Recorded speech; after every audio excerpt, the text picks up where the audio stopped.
BJP প্রার্থী কৃষ্ণ ঘোষ তিনি কিন্তু প্রায় ৩৫,০০০-এরও বেশি ভোটে জয়লাভ করেছে কাটোয়া বিধানসভা। আমরা জেনে নেব কৃষ্ণ ঘোষের কাছেই যে তিনি যে মানুষের কাছে প্রতিশ্রুতি দিয়েছিলেন সেই বিষয়ে তিনি কি বলবেন। দাদা বলছি, এই যে কাটোয়া মানুষকে যে প্রতিশ্রুতিগুলো দিয়েছিলেন সেই সম্বন্ধে কি বলবেন? নিশ্চিতভাবে দেখুন, যেটা বলেছি সেটা করব। এই যে এত ভোটে যে কতটা আনন্দিত বা কতটা উচ্ছ্বাসিত?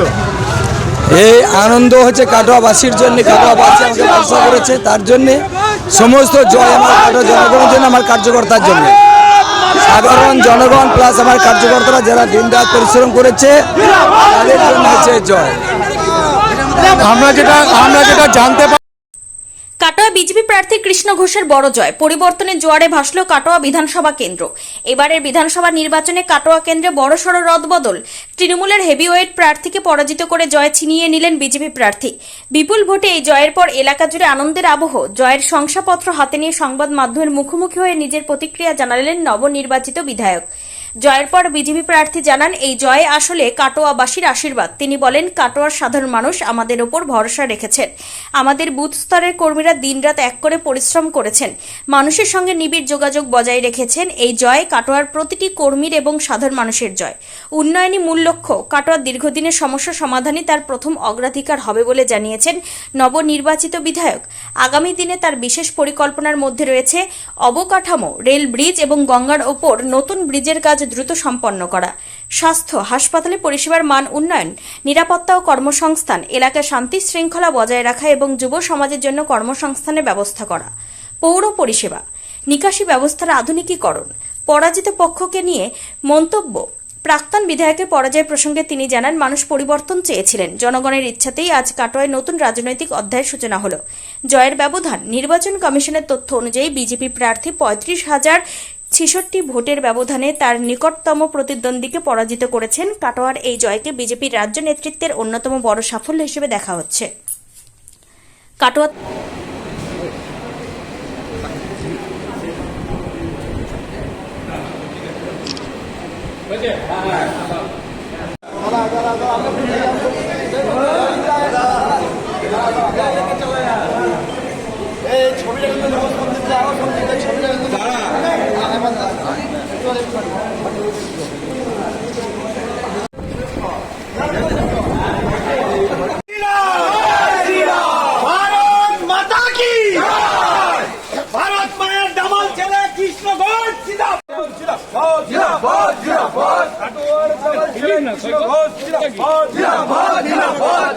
আমার তোমার ঘরের ছেলে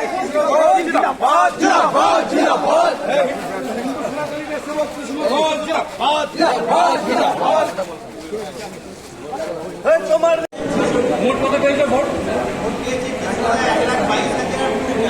1,22,000 বলছি যে সবারের বিধায়ক এবং এখানকার জায়ান্ট কিলার প্রথমবারই নির্বাচনে প্রতিদ্বন্দ্বিতায় নেমে সে সফলতা পেল। রহস্যটা কি?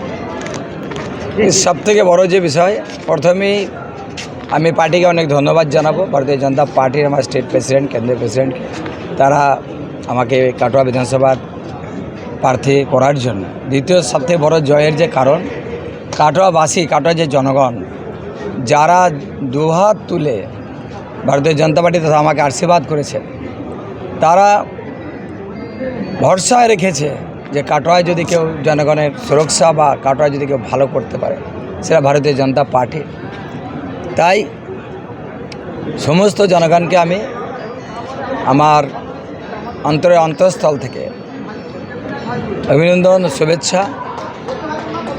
আগামী দিন কাটোয়ায় যে উদ্দেশ্যে পরিবর্তন কাটোয়া জনগণ করেছে, যে বিশ্বাস আমায় করেছে, আমার পার্টিকে করেছে, তার পূর্ণ মর্যাদা আমি রাখব। আর পূর্ণ একসঙ্গে সবাই মিলে আমরা কাটোয়ার পরিবর্তন করব, কাটোয়ার সুশাসন ফেরাবো। বলছি যে আপনার জেতার খবর শোনার কিছুক্ষণের মধ্যেই শহরে উল্লাস এবং বিজেপি কর্মী সমর্থকদের উল্লাসের পর দেখা গেল বেশ কয়েকটা পার্টি অফিস এবং কিছু জায়গায় হাঙ্গামা হলো। এইগুলো তো আপনি কখনোই প্রচারে বলেননি, বা বিজেপির এটা নীতি বা এটা উদ্দেশ্য নয়, কি বলবেন এটা নিয়ে? যেই করুক এটা, আমি মনে করি না এটা ঠিক করেছে, সেটা অন্যায়। কেন আমরা মানুষ পরিবর্তন চেয়েছে, পরিবর্তন করব, সকল মানুষকে সঙ্গে নিয়ে চাই। আমি সমস্ত যদি আমার ভারতীয় জনতা পার্টির কার্যকর্তা, তাদের উদ্দেশ্যে আমি বলতে চাই যে কাটোয়ায় এমন কিছু কাজ আপনারা করবেন না। কাটোয়ার মানুষ শান্তি চায়, এমন শান্তির পক্ষে আমরা শান্তি চাই।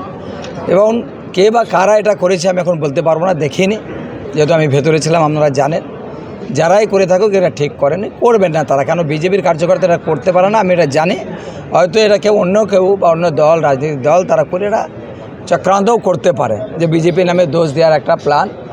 নির্বাচনের সময় আপনি বারবার বা আমাদেরকেও বলেছিলেন সংবাদ মাধ্যমকে যে আপনার 3টে প্রধান কাজের যোগীও এসে বলেছিলেন, একটা হচ্ছে উড়ালপুল কাটোয়া স্টেশনের, আর একটা হচ্ছে ভাগীরথীর ওপরে সেতু আর স্টেডিয়াম। কি বলবেন, এখন তো জিতে গেছেন? আপনি নিশ্চিতভাবে থাকুন আপনারা। আমরা যে বলেছি, আমি যেটা বলেছি যে কাটোয়া রেল ব্রিজ, গঙ্গার ওপর ব্রিজ, কাটোয়া স্বাস্থ্যকেন্দ্র, কাটোয়া যে নিকাশি ব্যবস্থা, যুবক যুবতীদের কর্মস্থানের ব্যবস্থা, এমনকি শিক্ষা আর সুশাসন, নিশ্চিতভাবে কাটোয়ারবাসী ভরসা করেছে বিজেপিকে, আমাকে। একদম সুশাসন কাটোয়ারবাসী পাবে। কাটোয়ায় কোনো রকমের সন্ত্রাস চলবে না, সন্ত্রাস মুক্ত কাটোয়া চাই, একদম নিশ্চিতভাবে থাকুন। এটা আমার দৃঢ় সংকল্প যে কাটোয়াকে আগামী দিন আমরা রাস্তা দেখাবো। Thank you.